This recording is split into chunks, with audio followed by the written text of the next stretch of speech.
Hey y'all, it's time for me to do something with all these tomatoes before they go bad.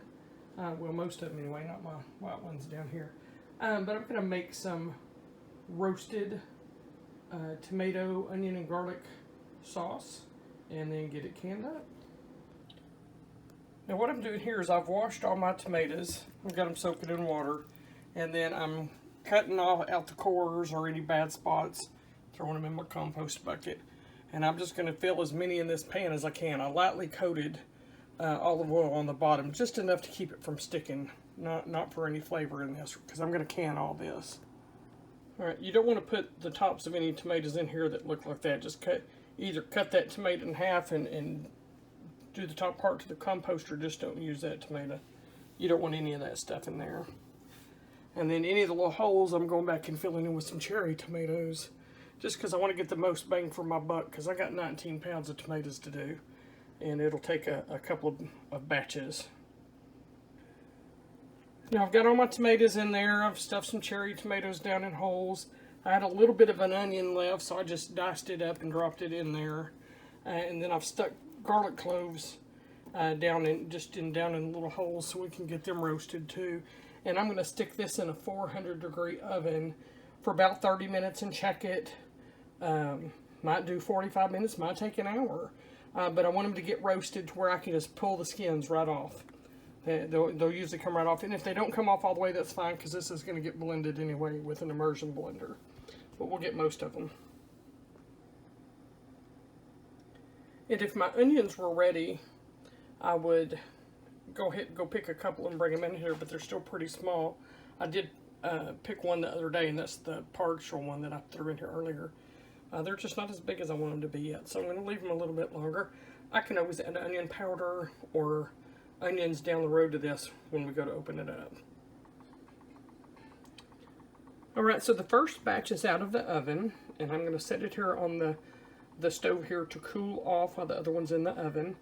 When it cools off, I'll go in through here and pull these tomato skins off, and then I'll use my slotted spoon and scoop the tomatoes out and put them in a pot along with the garlic and the little bit of onion that's in there, and start seasoning it up from there. In the meantime, while that second batch is in the oven, I'm going to go pick some fresh basil from the garden. I'm trying to find the best way to show y'all this with one hand. But what I do is I put the tomato in a slotted spoon and I use my tongs and just pick off the peels.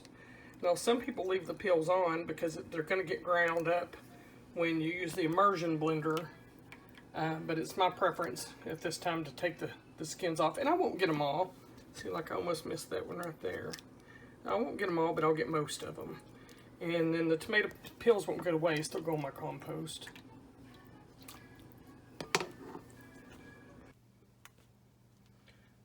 Alright, I got all my tomatoes peeled, and I'll pour this juice that's out in there, but right now I'm going to I'll put some olive oil in my stock pot, and I'm going to take the onions, the last of the onions from last year that I had in the freezer, and put them in here and caramelize the onions. And then I'll add the tomatoes back in and we'll get this simmering.